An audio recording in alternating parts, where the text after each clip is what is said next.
guys! Welcome to my vlog. So, welcome back to me. So, after ilang years, siguro nakabalik na ulit tayo sa vlog para mag-upload ng video. And ngayon, mag-unboxing tayo ng mga pinamili namin before, both online and sa Grand Baby Fair last May. Related to my pregnancy. So, ito, inuna muna namin yung mga important things na kakailanganin ni baby, like yung stroller, bassinet, and everything. So, samahan nyo ako buksan kung ano yung mga binili ko. So, una, ito sa Baby Pro.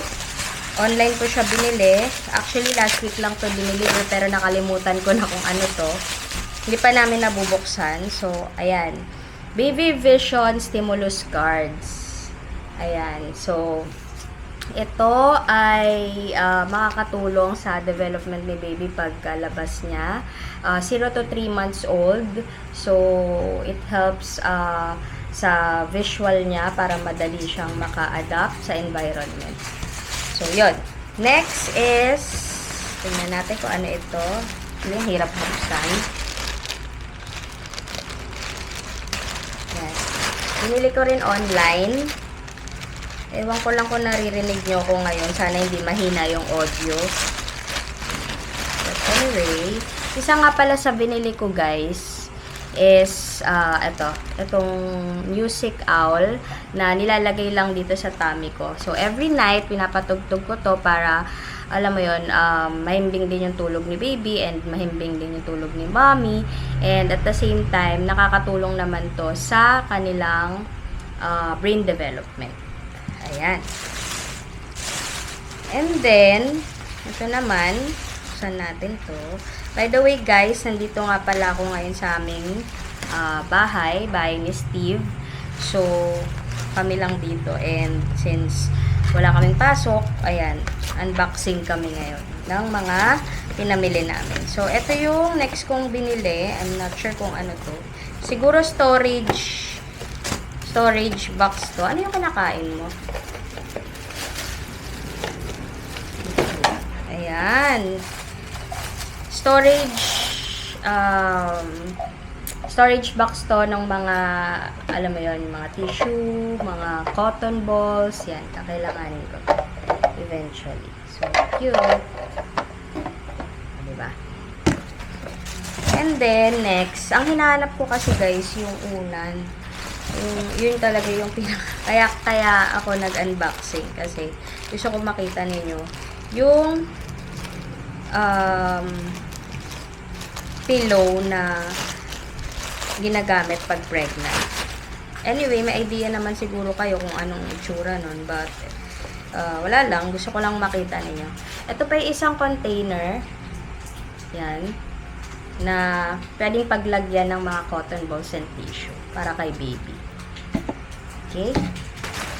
And then, anyway, punta muna tayo sa Grand Baby Fair na pinuntahan namin last May sa SM Mega Mall. So, yun, doon, nag-nesting kami ng iba't ibang things, needs ni baby. Like, ito, yung swaddles, muslin swaddles, bumili kami, 3 na sa Enfant. Worth 800 pesos siya. So, naka-discount naman na siya. Next is yung ergonomic for child and carrier. So, ito yung sinusuot ni daddy kapag bubuhatin niya si baby para hindi siya madaling mapagod, diba? Carry niya lang once na nailabas na si baby. Ang kulay nga pala nito is color gray. Mostly lahat ng color na binili namin is gray. Neutral color lang muna siya since hindi pa namin alam yung gender. So, original price niya is 1,999. Naka-discount kami ng 500 pesos na lang yung binayaran namin. And then next, ayan, bumili rin kami ng absorbent burp cloth. So, ito yung mga nilalagay dito kapag buhat-buhat mo si baby. So, 4 na lampin na to. So, okay rin siya. Worth 540 na rin siya. Aside from that, bumili rin kami guys ng, ayan, from Tiny Buds, sikat na sikat, Rice Baby Bath, and yung Baby Nasal Cleanser. So, yan. Ito yung panligo niya, and then ito, ginagamit sa kanyang nose kapag ka may barado sa ilong niya. And then, of course, ito, kapag papalitan mo na ng diaper si baby, importante din to. Color gray din yung pinili namin para at least neutral color lang siya. So, 315 ang bili namin dito. And then, another from Tiny Buds. Ayan. After shots, kapag ka, di ba, usually, pag yung mga baby ine-injectionan, ito yung pinapahid para at least maginhawaan siya pagka na-injectionan siya. So, ito. Tiny Buds. Ito naman from Ninang Faye. Bigay niya yung toy ni baby. And then, bumili rin kami ng kanyang pacifier. 50 pesos lang to sa Grand Baby Fair. Aside from that, bumili rin kami nung yung, ano bang tawag dito? Snuggle. So, ito yung sinusuot ni Mami kapag pag nasa labas siya at magpapadede. So, i-cover niya lang yon. Then, yun. Pwede na siyang dede. So, 100 pesos lang to. Ang original price nito is 399 pesos. So, marami rin kaming nakuha discount sa Grand Baby Fair. Since marami ding mura. And marami ring mga mommy and daddy na nagpunta during that time. 3 days siyang ginanap. So, eto. Eto naman, 50 pesos lang din. Original price niya is 150. Silicone pacifier case. Lalagyan siya ng silicone. And aside from that, guys, bumili rin kami ng, ayun na, yung bassinet and yung stroller ni baby. At saka, hindi ko alam kung ano to bubuksan pa lang namin. Mag-unboxing pa lang kami. But ito yung mga binili namin. So, kung nakikita nyo, ayan, giant carrier and then bassinet and then another one. Na hindi ko pa alam kung ano yung laman. Anyway, guys, hinihingal na ako. Nagdi-discuss lang ako pero madali na akong hingalin this past few days kasi nga diba buntis tayo. So ayun, hirap na akong mag-explain ng kung ano-ano. Wala, lobat na. So bilisan na lang natin, guys. After that, ito ano pa ba yung mga bubuksan? Hindi ko makita yung unan na binili ko, pero sige, buksan na natin ito. Yan nga. Actually, guys, nasarap ko nga pala yung asawa ko na nagme-merienda ngayon. Shoutout naman dyan. Tayong namang merienda. Yan. Ay! Parang ito na nga.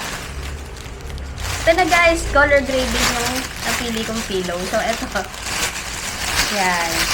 So, ito yung sinusuot. Kasi this past few days, hindi rin ako makatulog. Hindi ko alam kung bakit. Nai-insomnia ako pagka weekends. So, naisipan ko bumili ng unan para komportable din ako. So, ayun siya. So, ito, ganyan. Ganyan lang siya, oh. Yan. Lalagay mo lang siya sa likod mo para komportable ka matulog. And then, ano pa ba yung mga binili ko? Ayun, ito pa, guys. Bago malobat ang aking camera. Naku, please take a video. Paano kung meron defect? Ano ba to? Baby bundle. So, may isa pala akong biniling mga damit ni baby. Mga ano yun, onesies, mga, yung simple lang, yung color white lang. Para at least, since hindi pa nga namin alam yung gender. Yun, bumili lang ako ng white color ng mga pajama. Siguro 2 pieces of pajamas, 2 pieces of hats, socks, and yung sa kamay niya. Anyway, ito, ano kaya to? Hindi ko pa nabubuksan, pero i-chika ko na lang sa inyo kapag nabuksan ko na. So, yun lang, guys. Maikling vlog lang to. I hope na gusto nyo yung unboxing ko. And next time, pagka okay na yung bahay namin, mag-house tour naman tayo as requested. Bye, guys!